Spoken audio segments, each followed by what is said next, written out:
What's up guys, this is रेमो।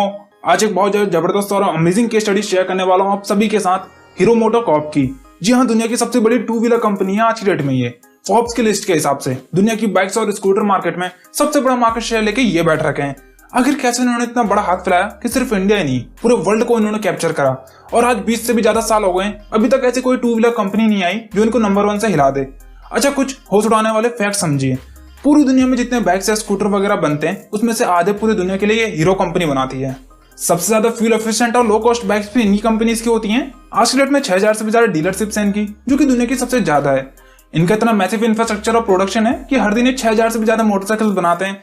एक motorcycle आधे minute के अंदर ही तैयार कर देते हैं। आज की डेट में 10 करोड़ से भी ज्यादा बाइक्स इनकी दुनिया भर की रोड में चल रही है। एक रिपोर्ट के अनुसार जो इनकी हीरो स्प्लेंडर बाइक है वो आपको हर दूसरे गलियों में, हर दूसरे रोड में या कहीं भी ट्रैफिक में आराम से आपको देखने को मिल जाएंगी। हर 5 में से एक बंदा हीरो स्प्लेंडर चला रहा होता है इंडिया की रोडों में।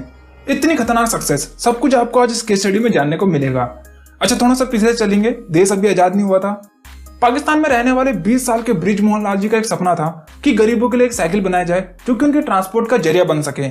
लेकिन गरीब फैमिली से थे तो इतना पैसा नहीं था कि सीधे पूरी साइकिल बनाने की कंपनी शुरू कर दे।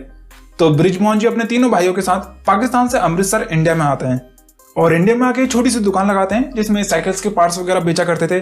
और फिर जैसे जैसे बिजनेस बढ़ता गया, अब इन्होंने पार्ट्स बेचना बंद कर दिए और साइकिल के पार्ट्स खुद से बनाना शुरू कर दिए, जैसे कि हैंडल हो गया, फिर चैन वगैरह हो गया, फिर सीट वगैरह हो गई। और 1962 में ये बिजनेस को ऑफिशियली नाम दिया गया हीरो साइकिल लिमिटेड। फिर 1965 में गवर्नमेंट ने एक टेंडर निकाला कि भाई हमें साइकिल बनानी है, जो बना सकता है अपने अपने बिड दे दीजिए।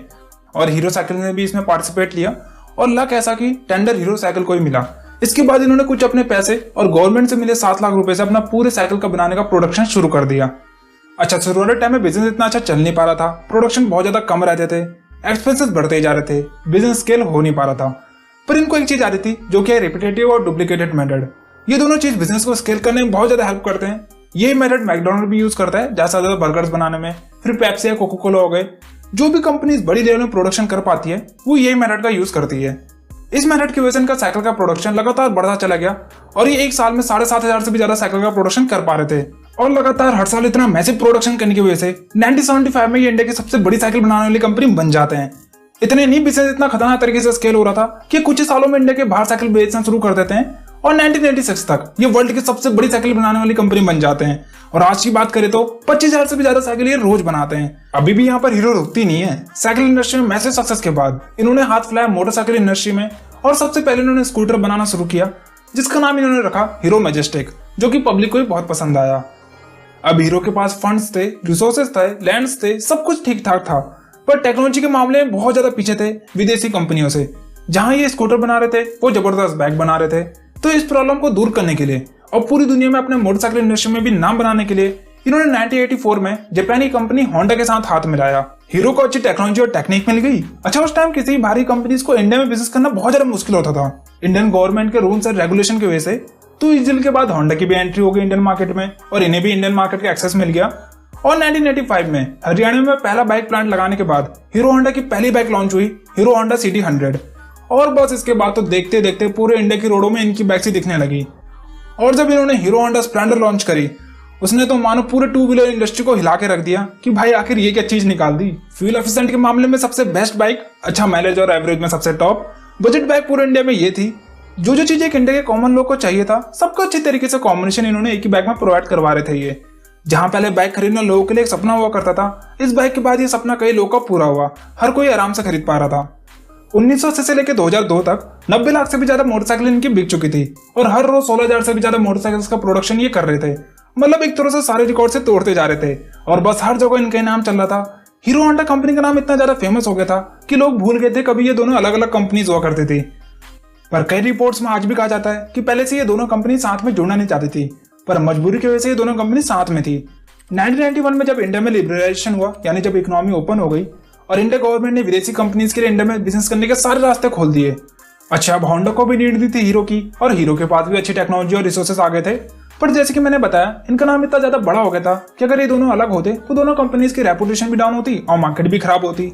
पर 2011 में हीरो और होंडा ने अलग होने का फैसला लिया और फिर हीरो एक अलग कंपनी बनी जिसका नाम इन्होंने हीरो मोटोकॉर्प रखा। और आज की डेट में hero two wheeler manufacture companies की सबसे बड़ी प्लेयर है। 50% से ज्यादा इंडिया में लोग इनकी बाइक यूज करते हैं। अच्छा 2012 के आसपास ये अपने स्प्लेंडर का नया वर्जन निकालते हैं हीरो स्प्लेंडर के नाम से, और सही में इस बाइक के लॉन्च करने के बाद हीरो की एक अलग ही पहचान बन गई पूरे इंडिया में। अगर कोई भी पूछता कि अच्छी माइलेज वाली बाइक चाहिए, पेट्रोल भी कम पीती हो, लोग भी 4 से 5 बैठ जाए आराम से की बाइक में, और सॉकर भी खराब ना हो, साथ में बाइक भी लंबे समय तक चले, और सबसे बड़ी बात बाइक भी सस्ती हो, तो सबके मुंह में एक ही शब्द आता कि हीरो स्प्लेंडर ले लो। इतना ज्यादा इनका नाम हो गया था। कामयाबी के एक अलग ही ऊंचाई छूने के बाद और मैसिव कंपनी बनाने के बाद बृजमोहन लाल जी ने 2015 में इस दुनिया को अलविदा कह दिया।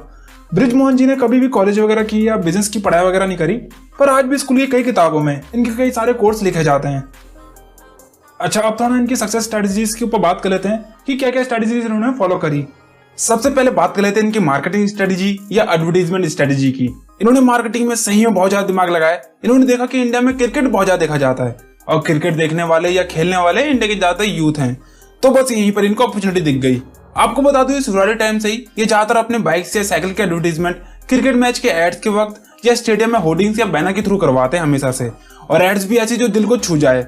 वो आपने देखा होगा एक बहुत ज्यादा पॉपुलर हुआ था इनका एक एड, जहां पर सब लोग यहाँ तक कि बच्चे भी हर फौजी को सैल्यूट कर रहे थे। उसमें देश में एक प्राउड मूवमेंट सा हो गया था। इस तरह के परफेक्ट एड्स और परफेक्ट एड स्ट्रेटजीज की वजह से हीरो लोगों के दिल को छू गया और एक ब्रांड के रूप में देखा जाने लग गया। तो एड्स भी हमेशा से एकदम जबरदस्त रहते हैं इनके, और एड स्ट्रेटजीज की कहां और किन ऑडियंस को दिखाना है वो भी हमेशा एकदम परफेक्ट रहता है इनके। अगली स्ट्रेटजी रही इनकी रिपीटेटिव और डुप्लीकेटेड मेथड की। इस स्ट्रेटजी ने इनको मैसिव सक्सेस दे दी। एक इंटेलिजेंट इंजीनियर की या सीनियर इंजीनियर की हर जगह जरूरत नहीं होती। अगर कंपनी में सारे प्रोसेस पहले से डिफाइन है कि भाई आपको प्रोडक्शन में जो जो ये स्टेप्स है बस उनको फॉलो करते जाना है और अपनी तरफ से कुछ भी अलग नहीं करना है, तो एक जूनियर इंजीनियर भी रिपीटेबल तरीके से बस उस प्रोसेस के स्टेप्स को फॉलो करके प्रोडक्शन में काम कर जाता है आराम से। इसी की वजह से ज्यादा प्रोडक्शन कर पाए बाइक्स का, जिसका रिजल्ट बिजनेस अपने आप स्केल होता चलेगा इनका। आज की डेट में आधे मिनट से भी कम में एक बाइक तैयार कर देते हैं, मतलब अमेजिंग। यही McDonald, KFC, Xiaomi, Coca Cola सब यही प्रोसेस को फॉलो करते हुए आ रहे हैं। आप चाहे दिल्ली के डोमिनोज का पिज्जा खा लो या मुंबई का, स्वाद सब में एकदम सेम रहेगा, क्योंकि सारे प्रोसेस पहले से डिफाइन है। कितनी हीट होनी चाहिए, इतनी टॉपिंग्स डलनी चाहिए, बस प्रोडक्शन को रिपीटेटिव और डुप्लीकेटेड में करते जाना है, और जिसकी वजह से आज सारी कंपनीज बड़ी लेवल में बिजनेस को स्केल करके बैठ रखी हैं। तीसरी सक्सेस स्ट्रेटजी रही इनकी डिस्ट्रीब्यूशन की। आपको बता दूं तो इंडिया की सबसे बड़ी डिस्ट्रीब्यूशन चेन आज की डेट में इनकी है। आज की डेट में 6000 से भी ज्यादा डीलरशिप्स हैं इनकी, क्योंकि सबसे बड़ी डिस्ट्रीब्यूशन चेन है ऑटोमोबाइल इंडस्ट्री में। ये सिर्फ अर्बन एरियाज में नहीं फैल रखे, बल्कि रूरल एरियाज में भी अच्छा खासा नाम चलता है इनका। अच्छा, इन्होंने इतना ज्यादा प्रॉफिट शेयर कर अपने डिस्ट्रीब्यूटर्स के साथ कि अगर कोई कस्टमर शोरूम में बाइक देखने आता है तो शोरूम वाले सबसे पहले हीरो की बाइक दिखाते हैं, जिससे हीरो को भी अच्छा खासा प्रॉफिट होता है, फिर कस्टमर को भी बजट बाइक में मिल जाती है, और डिस्ट्रीब्यूटर को तो अच्छा खासा प्रॉफिट मार्जिन मिल ही जाता है। आपको बता दूं आज भी हीरो सबसे ज्यादा ख्याल रखता है और प्रॉफिट पहुंचाता है अपने डिस्ट्रीब्यूटर्स को पूरे ऑटोमोबाइल इंडस्ट्री में, जो कि सबसे बड़ी बात है। तो शुरुआती टाइम से एक बहुत ज्यादा स्ट्रॉन्ग बॉन्ड या रिलेशन उन्होंने बना के रखा अपने डिस्ट्रीब्यूटर्स के साथ। अगली सक्सेस का रीजन रहा इनका इनोवेशन। सर बहुत खतरनाक तरीके से और बहुत तेजी से नए नए इनोवेशन करते हुए आ रहे हैं। जैसे कि सबसे पहले बाइक्स में 110 सीसी का नया इंजन इन्होंने इंट्रोड्यूस करा, फिर 125 सीसी का, फिर 210 सीसी का इंजन, फिर दुनिया की सबसे पहली फ्यूल एफिशिएंट बाइक इन्होंने इंट्रोड्यूस करी, फिर जो सेल्फ स्टार्ट स्टॉप होता है बाइक्स में वो भी इन्होंने इंट्रोड्यूस करा। अच्छा, जैसे इनकी राइवल कंपनीज इनके नजदीक आती है ये फिर कुछ नए इनोवेशन कर देते हैं, और ये बहुत बड़ा रीजन है इनके 30 साल से भी ज्यादा टॉप में बैठने का। अगला इनकी मैसिव सक्सेस का रीजन रहा है सोशल रिस्पॉन्सिबिलिटीज। जी हाँ, हीरो आज तक कई सारे सोशल वेलफेयर कर चुका है। हीरो कंपनी के फाउंडर बृजमोहन लाल जी का यही कहना था कि हमें सोसाइटी को कुछ वापस भी करना चाहिए, जिनकी वजह से हमने इतनी वेल्थ बनाई है। हीरो कई सारे वेलफेयर प्रोग्राम चलाता है, जैसे कि ह्यूमन एम्पावरमेंट हो गया, फिर एजुकेशन प्रोग्राम्स हो गए, फिर नेचर कंजर्वेशन प्रोग्राम्स हो गए, और भी कई सारे हैं। तो हीरो हमेशा से सोशल वेलफेयर में भी सबसे आगे रहता है, जिसकी वजह से लोगों में एक पॉजिटिव इंपैक्ट पड़ता है और लोगों को भी ट्रस्ट रहता है कंपनी में। और हीरो की सक्सेस आज आप सब देख ही रहे हो। तो यही थी हीरो की एक केस स्टडी। आई होप कि आपको एक केस स्टडी पसंद आई हो, और ऐसी केस स्टडी और चाहिए तो कमेंट सेक्शन में जो बताना।